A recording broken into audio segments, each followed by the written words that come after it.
आप न्यूज देखते हैं, आपको लगता है कि विश्व में जो कुछ भी हो रहा है वो बस देशों की राजनीति है। ईरान पर अमेरिका और इजराइल का भारी मिसाइलों से हमला, रातों रात बड़े लीडर्स का मारा जाना, आसमान से आग बरसना, एआई ड्रोन्स। लेकिन क्या हो अगर मैं आपसे कहूं कि ये सब अचानक नहीं हो रहा है? ये एक बहुत बड़ी डरावनी स्क्रिप्ट का एक छोटा सा भाग है। एक ऐसी स्क्रिप्ट जो 500 साल पहले ही लिखी जा चुकी है और 2026 में वो समय है जब इस स्क्रिप्ट का सबसे भयानक पन्ना पलटा जाने वाला है। लोग कहते हैं कि ये तो बस पावर का खेल है, कुछ देशों का आपसी विवाद है, लेकिन हमारे पास मौजूद डेटा कुछ और ही कहानी बता रहा है। बुल्गारिया की प्रसिद्ध भविष्यवक्ता बाबा वेंगा और फ्रांस के नास्ट्रोडमस, इन दोनों ने सदियों पहले कुछ बातें स्पष्ट रूप से कह दी थी। इन्होंने बताया था कि 2026 में विश्व के पूर्वी हिस्से में एक बहुत बड़ा ग्लोबल संकट आरंभ होगा और इस संकट की आग धीरे धीरे पश्चिमी देशों तक फैल जाएगी। आज मिडिल ईस्ट की स्थिति देखिए।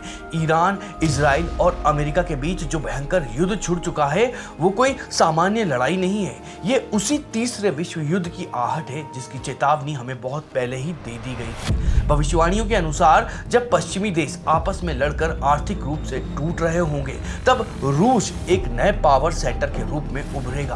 पुतिन का प्रभाव इस कदर बढ़ेगा कि उन्हें विश्व के एक नए शक्तिशाली केंद्र के रूप में देखा जाने लगेगा। लेकिन ये तो बस वो बेसिक जानकारी है जो आपको सामान्य न्यूज चैनल पर भी मिल जाएगी, लेकिन असली और कपा देने वाला सच तो कुछ और ही है। जो जानकारी अब आपके सामने आने वाली है वो विश्व के 90% लोगों की सोच से परे है। आज जो युद्ध हो रहा है उसमें ईरान के supreme leader Ayatollah Ali Khamenei और उनके 48 टॉप कमांडर एक ही रात में मारे गए हैं। इसे आज एक बहुत ही सफल आधुनिक मिलिट्री ऑपरेशन कहा जाता है। लेकिन अगर मैं आपसे कहूं कि इस मौत का पूरा दृश्य एक 500 साल पुरानी पुस्तक में पहले से ही दर्ज था, एक ऐसी सटीकता जिसने ठीक ठीक बता दिया था कि एक महान नेता पर आसमान से मौत कैसे गिरेगी।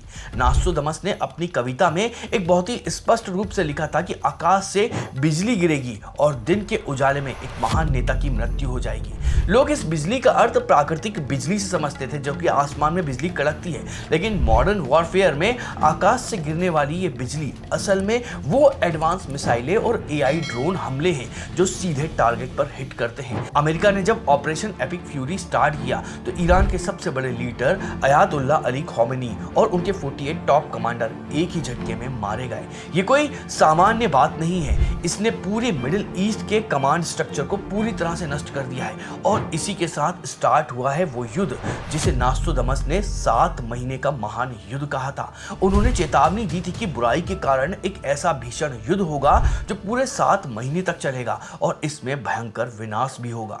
आज हम ठीक उसी टाइमलाइन में जी रहे हैं जहां ये ग्लोबल वॉर पूरे विश्व को अपने भयंकर प्रभाव में ले रहा है। जब इंसान आपस में लड़ते हैं तो कम से कम उनके पास में ह्यूमन इमोशन या मोरल कंपास तो होता है, लेकिन क्या हो जब आकाश से बम गिराने वाली एडवांस मशीन के पास में कोई भावना हो ही ना?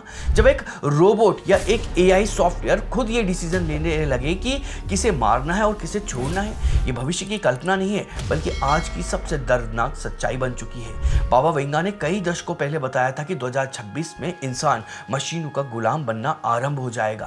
हम सोचते हैं कि ये शायद टर्मिनेटर जैसा कोई हॉलीवुड फिल्म जैसा होगा, लेकिन आज युद्ध में जिस एआई और ड्रोन स्वार्म का उपयोग हो रहा है वो उससे कई अधिक खतरनाक है। नास्ट्रोडमस ने कहा था कि मधुमक्खियों का एक विशाल झुंड रात में घात लगाकर हमला करेगा और अंधेरा छा जाएगा। ये 15वीं सदी के शब्दों में एआई कंट्रोल ड्रोन हमलों का सबसे सटीक वर्णन है। कल्पना कीजिए कि रात के अंधकार में एक साथ सैकड़ों ड्रोन आसमान में भिनभिनाते हुए एक मिशन पर निकलते हैं। ये ड्रोन आपस में कम्युनिकेट करते हैं, खुद अपना टारगेट सेट करते हैं और खुद फैसला लेते हैं कि किसे तबाह करना है। इसे ही मॉडर्न मिलिट्री की भाषा में ब्लैक बॉक्स प्रॉब्लम कहा जाता है, जहां मशीनें जो डिसीजन लेती हैं वो इंसानों की समझ से भी बाहर होता है। और इसी डार्क डिसीजन मेकिंग का परिणाम हमने ईरान में एक बहुत ही भयानक घटना के रूप में देखा है। एक स्कूल पर एआई की कैलकुलेशन मिस्टेक के कारण एक दर्दनाक हादसा हुआ जिसमें कई मासूम बच्चियों ने अपनी जान गंवा दी है। ये वो पल था जब तकनीक ने इंसान के नियंत्रण से पूरी तरह से बाहर होकर एक भस्मासुर का रूप ले लिया है। युद्ध के मैदान में मशीनों की कोई भावना नहीं होती है, वो सिर्फ डेटा देखती है। अगर मशीन को ये कैलकुलेशन मिले कि किसी जगह पर बम गिराना मिलिट्री पॉइंट ऑफ व्यू से सही है, तो वो बिना ये सोचे कि वहां कोई इंसान भी हो सकता है, वो ट्रिगर दबा देगा। लेकिन क्या एआई सिर्फ बॉर्डर पर आसमान से ही खतरा बन रहा है? शायद आप सोच रहे होंगे कि युद्ध में हजारों मील दूर बैठा मैं तो बिल्कुल सेफ हूं, मुझे इन सब चीज से क्या लेना देना। लेकिन अगर आप ऐसा सोच रहे हैं तो आप बहुत बड़े भ्रम में जी रहे हैं, क्योंकि एआई और ये महायुद्ध सिर्फ गोलियां और बम नहीं चला रहे हैं, बल्कि ये आपकी जेब पर रखा जो पैसा है और आपके घर की रसोई है वहां तक पहुंच चुके हैं। और जो अब मैं आपको बताने वाला हूं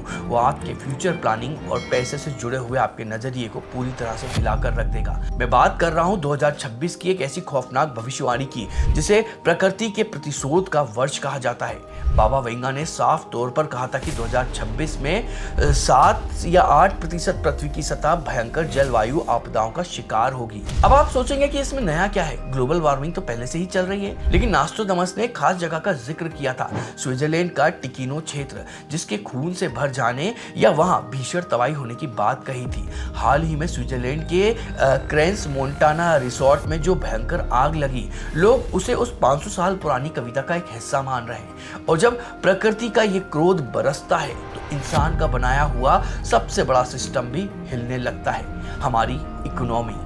ईरान युद्ध के कारण दुनिया भर की सप्लाई चेन बुरी तरह से क्रैश हो चुकी है। समुद्र के रास्ते जहां से दुनिया का 30% कच्चा तेल और अनाज आता था, वो सब ब्लॉक हो चुका है। नास्ट्रोडामस ने भी कहा था कि एक विशाल जहाज के डूबने या नौसैनिक युद्ध से अनाज और गेहूं की कीमतें आसमान छुएंगी, और वही आज हो रहा है। दुनिया भर में गेहूं की कीमतें बेहताशा बढ़ रही हैं। अमेरिका और ब्रिटेन जैसे पावरफुल देश अब बहुत बड़े इकोनॉमिकल शॉक में से जूझ रहे हैं। बड़े बैंकों के फेल होने और सोने की कीमतों में भारी उछाल के संकेत 2026 की भविष्यवाणी साफ कर रहे हैं।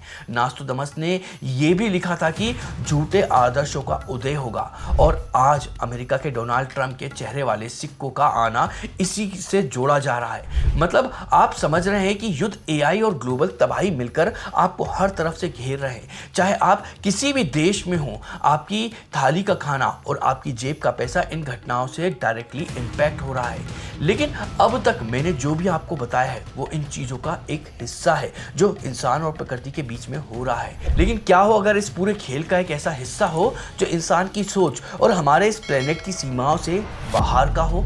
एक ऐसी सच्चाई जो दुनिया के सबसे बड़े लीडर जान चुके हैं, लेकिन वो आपसे छिपा रहे। बाबा वेंगा ने एक बहुत ही असाधारण भविष्यवाणी की थी कि 2026 में मानवता पहली बार परग्रही जीवों मतलब एलियंस के साथ में सीधा संपर्क करेगी। जब यह भविष्यवाणी की गई थी तब लोग इसे एक मजाक मानते थे, लेकिन आज ये मजाक नहीं रहा है। हाल ही में पूर्व अमेरिकी राष्ट्रपति बराक ओबामा अपने एक पॉडकास्ट में इंटरव्यू में उन्होंने माना है कि जब बात एलियंस की आती है तो ऐसी चीजें हैं जिनके बारे में अभी टीवी पर बात नहीं करनी चाहिए, वो वहां पर चुप रह जाते हैं। ये सिर्फ एक बयान नहीं है, ये एक बहुत बड़ा संकेत है। दुनिया भर के डिफेंस के बड़े बड़े अधिकारी और सीनियर मिलिट्री पायलट्स अब खुलेआम यूएफओ और उन अज्ञात ऑब्जेक्ट्स की बात कर रहे हैं जो फिजिक्स के सारे नियम को तोड़कर हमारे आसमान में उड़ रहे हैं। क्या ये सब एक बहुत बड़े खुलासे की तैयारी है? क्या 2026 वो साल है जब दुनिया भर की सरकारें एलियंस के अस्तित्व को ऑफिशियली स्वीकार कर लेंगी? अब आप एक बार इस पूरी तस्वीर को एक साथ देखिए। एक तरफ है ग्लोबल वॉर जिसके बारे में 500 साल पहले बताया गया था, दूसरी तरफ है एआई का कंट्रोल खोना जो इंसानों के लिए खतरा बन चुका है, तीसरी तरफ है आर्थिक तबाही और प्रकृति का क्रोध जो हमें अंदर से तोड़ रहा है, और इन सब के ऊपर एक ऐसा रहस्य मंडरा रहा है जो शायद पूरे मानव इतिहास का सबसे बड़ा टर्निंग पॉइंट हो सकता है। तो अब सवाल ये नहीं है कि क्या ये भविष्यवाणियां सच हो रही हैं, असली सवाल ये है कि क्या 2026 की ये स्क्रिप्ट हम इंसानों ने खुद अपने लालच और अपनी गलतियों से लिखी है, या फिर पर्दे के पीछे से कोई और है जो ये पूरा खेल कंट्रोल कर रहा है? आपको क्या लगता है, आप हमें कमेंट में बताइएगा। और अगर ये वीडियो पसंद आया तो उसको लाइक करिएगा, अपने साथियों के साथ में शेयर करिएगा, और साथ में ही अभी कमेंट को स्वैप करके हाइप नाम का नया ऑप्शन आया है तो इस वीडियो को हाइप जरूर करिएगा। और अगर आप इसी तरह के वीडियो और देखना चाहते हैं तो उसके लिए हमारे चैनल को सब्सक्राइब करिएगा। तो चलिए मिलते हैं अगले किसी और रोचक वीडियो में।